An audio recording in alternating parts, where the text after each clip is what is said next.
अस्सलामुअलैकुम, कैसे हैं आप सब? और आप देख रहे हैं आन रमज़ान। वैसे उम्मीद करती हूँ आप सब खैरियत से होंगे, रमज़ान भी अच्छे गुजर रहे होंगे आप सबके मसरूफियात में, घर के कामों में और इबादतों में। बस दुआ तो यही है कि आप सब खुश रहें, आबाद रहें, हंसते रहें, मुस्कुराते रहें और मालिक करीम इस माह रमज़ान में अपने हबीब के सदक़े में आप सब की मुश्किलात, तकलीफ़ों को, परेशानियों को दूर फरमाए। कभी कभार ऐसा होता है ना कि देखिए मुश्किलात तो सबकी ज़िंदगी में आती हैं और ये एक ज़िंदगी का एक असूल कह लें, एक तरीक़ा कार बोल लें कि हम उन इम्तिहानों में से गुज़रते हैं। कभी ऐसा होता है कि हम एक चीज़ को पकड़ लेते हैं कि नहीं मैंने यही करना है, मुझे यही चाहिए, एक ही दरवाज़े को बजाते जाते हैं, लेकिन अल्लाह हमें वो नहीं दे रहा होता क्योंकि उसके पीछे हमारे रब का कोई मकसद होता है, क्योंकि रब हमें उससे बेहतर देना चाह रहा होता है और हम नहीं समझ रहे होते उस चीज़ को। हम काफ़ी टाइम लगे रहते हैं। यहाँ पे थोड़ी सी ज़रूरत है हमें कि हम अपना थोड़ा सा रास्ता बदल लें, अपने रब पे हमारा यकीन कामिल हो, उस पर भरोसा करें। और जैसे बोलते हैं ना कि कभी कभार रब के सामने, ज़िंदगी के सामने घुटने टेक देने चाहिए, ज़िंदगी को मौका देना चाहिए कि वो हमारे बातिन से, हमारे अंदर से वो राहें निकाले ताकि हम नए रास्ते पे चलें। एक दुआ, बस छोटी सी एक बात बोलूँगी कि अपनी दुआओं में एक दुआ लाजमी शामिल कर लें कि ये बोलें कि या अल्लाह अंजाम से आप वाकिफ़ हैं, मैं वाकिफ़ नहीं हूँ, तो वही कर जिसका अंजाम अच्छा है मेरे हक़ में, ना कि जिसका अंजाम अच्छा नहीं है मेरे हक़ में। हो सकता है मैं जो आपसे मांग रहा हूँ या मांग रही हूँ, मुझे सामने देखने में तो बहुत अच्छा लग रहा है वो, लेकिन उसका अंजाम क्या है ये सिर्फ आप जानते हैं। और जो चीज़ मैं नहीं मांग रहा उसका अंजाम बेहतर है, तो मेरे दिल को उसी की तरफ राग़िब कर दे और यकीन जाने कि बहुत सुकून मिलता है। मेरी ज़िंदगी में बहुत ऐसे वाक़ियात या मैं ऐसी सूरत हाल से गुज़री हूँ कि जहाँ पे मैंने बाद में कहा कि या अल्लाह आपका बहुत शुक्र है कि आपने मुझे इस सूरत में नहीं डाला या मुझे ये काम नहीं दिया, क्योंकि वाकई में बाद में पता चला कि ये मेरे लिए ठीक नहीं था और वो काम दिए कि जो उस टाइम मुझे अच्छे नहीं लग रहे थे, लेकिन उसका अंजाम बहुत अच्छा था। अल्हम्दुलिल्लाह। बस ये एक छोटा सा पैगाम था। और माह रमज़ान इतनी तेज़ी से गुज़र रहा है, निफ्स माह रमज़ान गुज़र चुका है, बस थोड़ा सा रह गया एक मेहमान, वो भी गुज़र जाएंगे, पता ही नहीं चलेगा। और इस रमज़ान में हमारी कोशिश है कि आपकी ज़िंदगियों में मिठास घोलें, रंगीन रंग घोल दें। और वो कैसे? वो ऐसे कि हमारे यहाँ पे आते हैं होम शेफ़्स, वो अपनी रेसिपीज़ आपके साथ शेयर करते हैं, अपनी ज़िंदगी की कहानियाँ आपके साथ वो शेयर करते हैं। तो कोशिश यही है कि जो होम शेफ़्स यहाँ पे आते हैं वो आपके लिए इंस्पिरेशन बने और उनको देख के यकीनन आप लोग ये सीख रहे होंगे, मैं ख़ुद बहुत सीख रही हूँ कि मुश्किलात ज़िंदगी का हिस्सा है, लेकिन असल में इन मुश्किलात से बाहर निकलना है, इन मुश्किलात का मुकाबला करना है और हमारा यकीन कामिल होना चाहिए अपने रब पे और हमें अपने रब पे भरोसा होना चाहिए और बस ये सर अपने रब के सामने रख दें। तो खैर बस यही कहना चाहूँगी कि आज जो हमारे यहाँ पे शेफ़ आ रही हैं, बड़ी इंटरेस्टिंग स्टोरी है उनकी भी और माशाल्लाह उनको सीखने का बहुत शौक़ है। जिस तरह सीखने वाले लोग होते हैं ना, मुझे बहुत पसंद है इस तरह के, क्योंकि इटसेल्फ मुझे सीखने का बहुत शौक़ है, कुछ ना कुछ मैं नया सीखती रहती हूँ। जब उन्होंने अपने बारे में मुझे बताया तो खैर वो मैं उन्हीं की ज़ुबानी पूछूंगी उनको सामने बुला के, तो मैं वेलकम कर लेती हूँ, क्योंकि आपको भी होगा कि भाई देख लें कौन है और कौन आ रहा है यहाँ पे।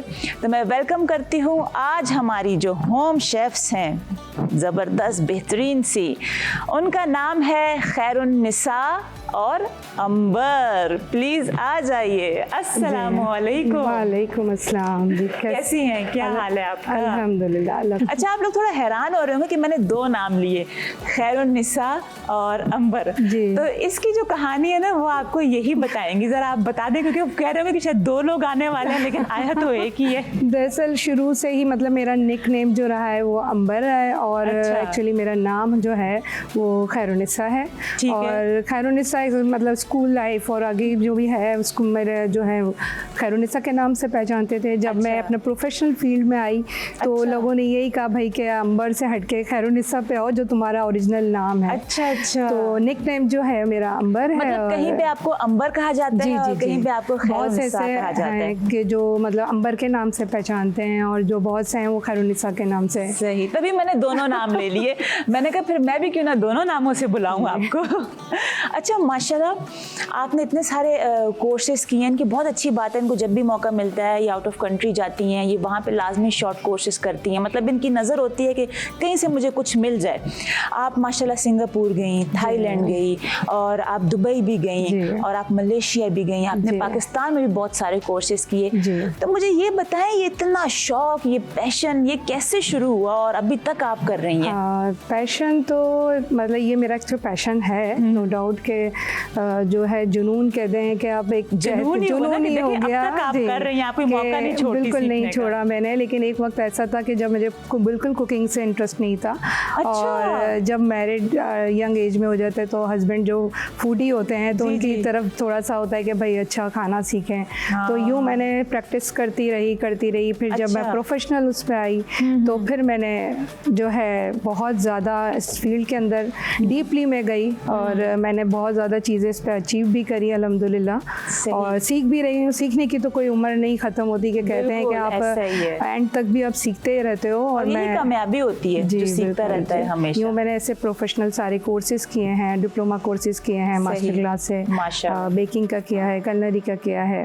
मतलब आपने शादी के बाद किया ये सब कुछ? जी बिल्कुल। तो किसने आपको कहा कि नहीं आपको करना चाहिए? क्योंकि एज ए प्रोफेशन इसको लेना, आपको पता है स्टडी भी करनी होती है, आपको बाकायदा जाके क्लासेस अटेंड करनी होती हैं। तो फिर किसने आपकी हेल्प की और किसने कहा आपको? इसमें मेरी बेटियों का बहुत हाथ है माशाल्लाह। बेटियों ने बड़ा मुझे सपोर्ट किया, हस्बैंड की तरफ से बहुत सपोर्ट था, और मेरी स्पेशली सेकंड वाली बेटी जो सबा है, उसने ही मेरे लिए, क्योंकि मैं नाम लेना चाहूँगी उसका, क्योंकि मैं जिस फील्ड में जब मैं आई, जब आप प्रोफेशनल कोई भी काम सीखते हो तो आपके लिए एक चैलेंजिंग होता है, आपके लिए काफ़ी सारे बैरियर्स होते हैं।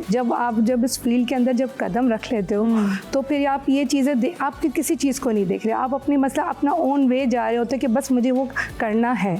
और मैं वो अल्हम्दुलिल्लाह मैंने वो वहाँ तक मैंने अचीव किया। फिर जितने भी बैरियर्स आए, जितनी भी चीज़ें, जितनी भी चैलेंजेस तोड़ते हुए निकलती गई। कभी ऐसा हुआ कि आपको बहुत मुश्किल लगा हो कि जाहिर बात है इंसान ऐसी सिचुएशंस आती हैं, बंदा कहता है मैं कहाँ फंस गया, क्या करूँ, कैसे करूँ, समझ नहीं आ रहा, तो उसमें फिर कौन आपको सपोर्ट करता था? इसमें तो जैसे कि उस वक्त पे तो देखें सबसे बड़ी ज़ात तो ऊपर वाले की है, तो हम ऊपर वाले से पहले रुजू करते हैं, और इसके बाद जो है हमारी सबसे बड़ी जो फैमिली सपोर्टिंग होती है। तो फैमिली सपोर्टिंग जहाँ अगर होगी तो आपके लिए सारी चीज़ें, सारी चैलेंजिंग आप उसको फेस कर सकते हो। लेकिन फैमिली में भी कोई एक होते हैं ना, जैसे कि आपने सबा का नाम लिया अपनी बेटी का, स्पेशली कि उसने मुझे कहा कि मम्मा आप कुछ करें, आप कर सकती हैं। तो वो फिर कोई एक होता है जिसके जो अल्फाज होते हैं ना वो दिल पे जाके लगते हैं, और आपके अंदर जैसे हिम्मत आ जाती है, आप फिर से खड़े हो जाते हैं। मेरी बेटी है, वही सबा ही बेटी। उसने ही मतलब बेटियां तो माशाल्लाह मेरी सारी ही सपोर्टिव है, लेकिन जब उसने मेरा मतलब कहते हैं ना, जब आप इंस्टीट्यूट वगैरह जा रहे हो, कहीं जा रहे हो, तो जाहिर सी बात है आप अगर आप हाउस वाइफ हो, आपको घर को देखना एक चैलेंजिंग होती है। अब अगर आप जैसे कि आप कहीं पे भी जॉब भी कर रहे हो तो घर को देखना है, बाहर को देखना है। तो मैं जब बाहर जाती थी तो मेरा सारा ऑल ओवर घर का सारा वो ही डील कर रही होती थी, और मैंने फिर इस तरह सारे ही कोर्सेज पूरे किए। तो मेरे लिए तो यही है। चलें, बातें तो होती रहेंगी बहुत सारी, लेकिन बातों के साथ देखें इतनी ज़बरदस्त इंग्रेडिएंट सामने पड़ी हैं, कुछ लग रहा है कुछ नया करने वाली हैं आज ये हमारी जो अंबर जी हैं, खैरुन्निसा जी। तो बताएं आप क्या बना रहे हैं, मुझे व्यूअर्स को बताएं। आज मैं बना रही हूँ स्मोक्ड चिकन मलाई पॉकेट्स बना रही हूँ। स्मोक चिकन मलाई पॉकेट्स। अच्छा, तो आप शुरू करें साथ साथ ताकि हमारे व्यूअर्स देखते भी जाएंगे किस तरीके से। सबसे पहले मैं जैसे इंग्रेडिएंट्स में मैंने जैसे चिकन लिया है, ठीक है, और मैंने ये बोनलेस चिकन लिया है, आप थाई पीस मिक्स करके भी ले सकती हैं, ठीक है, और मैंने इसको मैरिनेशन किया हुआ है। और क्या क्या आपने ऐड किया है इसके अंदर? मैंने क्रीम डाली है, हंग कर्ड डाला है, और जिंजर गार्लिक पेस्ट है, और ग्रीन चिली है, और सॉल्ट एंड ब्लैक पेपर। बस घर के ही सारे इंग्रेडिएंट्स से मैंने बनाए हैं, और लास्ट में मैं इसको खोल कर स्मोक दूंगी। और सेकेंडली जो मेन इसका जो पार्ट है वो हमारे जो ये पॉकेट्स बनेंगे, जिस तरह से ये हमारे, क्योंकि नाम ही पॉकेट्स हैं, तो मैं इसको। अच्छा, ये पॉकेट्स भी आपने ब्रेड से बनाया, खुद बनाया? जी, मैं आपको बनाना जैसे बताऊंगी कि आप साथ साथ शुरू भी करें ताकि जो हमारे व्यूअर्स हैं वो देखते भी जाएं आपके काम को। जैसे मैंने ये ब्रेड्स लिए हैं, अगर आप चाहें, जैसे मैंने कॉर्नर्स जो है वैसे कटिंग नहीं किए थे। अच्छा, करने हैं? नहीं, वैसे नीड नहीं है। मैं आप पे डिपेंड करता है कि अगर आपने करना है तो आप कर सकते हैं, जैसे मैंने। और आप इस तरह के जो हमारे गैजेट्स भी घर में होते हैं सारे, तो वो आप इस तरह का ले सकती हैं, और मैंने इसी तरह का ये गैजेट लिया है। और अच्छा, आप मुझे ये भी बताएं खैरुन्निसा कि आप माशाल्लाह अपना आप क्लासेस भी देती हैं, जैसे जी, मुझे जी। मालूम है आपके बारे में, आपका अपना स्टूडियो है जी। और आप ऑनलाइन क्या करती हैं, केक्स वगैरह सेल करती हैं? नहीं, क्या मैं करती पहले हैं? होम बेस्ड में सारा मतलब जो है कैटरिंग वगैरह का सारा काम करती थी। जो है कैटरिंग का करती थी, करती ठीक थी है। पहले, जो मैंने जब स्टार्टिंग लिया था तो ठीक है। काफ़ी मैंने केक्स वगैरह के ऑर्डर्स और जो है इवेंट्स वगैरह के मैं लेती थी। ठीक है। लेकिन अब जैसे मैंने ये है कि ज़्यादातर मेरी जो है सारी स्टूडेंट्स हैं वो यही कहती हैं कि आप क्लासेस आप दें। तो मैं अच्छा। क्लासेस वगैरह जो है मैं इंटरनेशनल लेवल में भी देती हूँ, ऑनलाइन अच्छा। देती हूँ और हैंड्स ऑन भी देती हूँ। अच्छा, हैंड्स ऑन भी आप जी, दे रही जी, होती हैं बिल्कुल। क्लासेस वगैरह। जी। तो आपका क्या कोई पेज का नाम है, मतलब किस जी, तरीके से मेरा- अगर क्लासेस लेना चाहे आपसे जी, जी। तो कैसे आपसे कांटेक्ट कर मेरा सकता जो है वो? पेज है bake and flake by Bake Amber and delight. Flake जी, by Amber delight. Amber delight. और है। उसी के मतलब इंस्टा है और फेसबुक दोनों है। और है। इसके अलावा जो है मेरा यूट्यूब चैनल भी है, अच्छा। अंबर किचन स्टूडियो के नाम से, जिसमें आप अच्छा। काफ़ी मज़े की रेसिपी सीख सकते हैं। अच्छा अच्छा, जी। सही। ये ब्रेड जो है बेलनी है। ठीक है। अब और आप जैसा जब भी आप ब्रेड, जो ज़ाहिर सी बात है पॉकेट है, तो ये डबल ब्रेड मैंने ली है इस तरह ओह। से डबल रख के। और अब उसको देखिए, ये मैंने भी एक टिप बता दी है कि अगर आप पॉकेट बना रहे हैं तो फिर आपने डबल ब्रेड ली है डबल ना, ब्रेड लेनी है। 2 इसमें मैंने slices, कोई ठीक है। सेंटर में कुछ नहीं लगाया और ठीक सिर्फ है। इसको मैंने बेला है। और देखें इसके 2 शेप हैं। अगर आप जैसे मैंने ये रिंगलेट्स वाले में काटा है और आप इसको ठीक है। अच्छे से प्रेस करके आप इसको काटते हैं। ठीक है अंबर, आप कुकिंग करें इसकी, क्योंकि अभी ये चिकन को पहले पकाएंगी और उसके बाद फिलिंग होगी। तो आप परेशान ना हो, हम ब्रेक से आएंगे वापस, आपको दिखाएंगे कि हमारी होम शेफ़ क्या कर रही हैं। और जहाँ तक बात है कि देखें, अगर आपको लगता है कि आप कुछ कर सकते हैं, और वाकई में कर सकते हैं, आप अपने घर में बैठे बिठाए कमा सकते हैं अपने इस खाने के हुनर से। इसको आप बदलें, कमाई का ज़रिया बना लें आप। और इसके लिए फूड पैंडा आपको अपना होम शेफ़ का एक आपको प्लेटफॉर्म दे रहे हैं, उस पर जाएँ, आप रजिस्टर करवाएं। और जिस पे माशाल्लाह काफ़ी घर के जो मर्द ख़वातीन हैं वो काम कर रहे हैं और कमा रहे हैं, तो आप भी इस मौके से फ़ायदा उठाएँ। हम लेते हैं एक ब्रेक, कहीं जाइएगा नहीं, देखते रहे आन रमज़ान।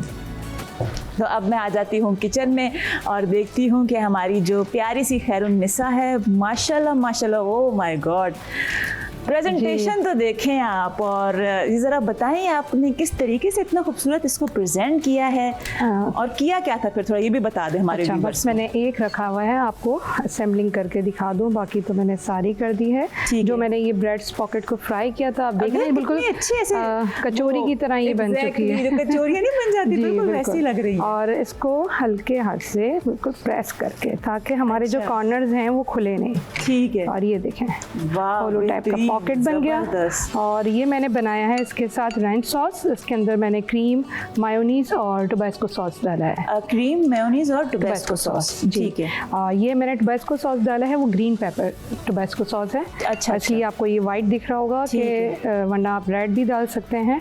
और जैसे ये मैंने इसके अंदर सॉस डाला और बेहतरीन, और इतनी अच्छी प्रेजेंटेशन की है। और अच्छा, आपकी स्पेशलिटी भी यही है ना, ये जो अरबिक कुजीन हो गया, टर्किश कुजीन हो गया, क्योंकि ये थोड़ा उस तरीके का लग रहा है देख के भी ना। जैसे अरबिक पफ जो होते हैं, ये सिमिलर वही है, मैंने अपनी क्लासेस में भी दी हैं। बस वो अंदर की फिलिंग मैंने कुछ इसी तरह से ही रखी है। बाकी वेरिएशन तो देखें आप जिस तरह से भी लिहाज से आप कर सकते हैं। रमज़ान के हवाले से है तो हमने जो है बहुत ज़्यादा स्पाइस नहीं रखे, क्योंकि ऑलरेडी बहुत लाइट है। ठीक है। और ये देखें हमारी जो रेसिपी है, बहुत ज़बरदस्त, बेहतरीन। थैंक यू सो मच खैरुन्निसा, अंबर, दोनों नाम लूँगी मैं। और आपका बहुत शुक्रिया, आप यहाँ पर आई, आपने इतनी ज़बरदस्त रेसिपी शेयर की और प्रेजेंटेशन की, तो मैं क्या बोलूँ, इतना खूबसूरत लग रहा है ये। लेकिन मुझे इंतज़ार करना होगा इफ्तार तक। और हमारी बहुत सारी दुआएं आपके साथ हैं, आप खुश रहें, आबाद रहें, इसकी मुस्कुराती रहें। जो आपके ड्रीम्स हैं, जो आप करना चाहती हैं, मालिक करीम आसानियाँ फरमाएं, वो सब अचीव करें अपनी ज़िंदगी में। Once again thank you so much. और आप लोगों ने देखा व्यूअर्स कि कितनी ज़बरदस्त एक तो उनकी प्रेजेंटेशन है, रेसिपी कितनी अच्छी है। और मैं उम्मीद करती हूँ कि आप लोग ये ट्राई करेंगे, अपना फीडबैक देंगे, और हमें आपके फीडबैक की ज़रूरत है। और हमें जिस तरह का आपका फीडबैक मिल भी रहा है, उससे ये हमें एक क्या कहते हैं कि हमारे अंदर एक और जज्बा पैदा होता है कि हम जो कोशिश कर रहे हैं तो हम एक सही दिशा की तरफ जा रहे हैं। अभी है एक टाइम ब्रेक का, देखते रहें आन रमज़ान।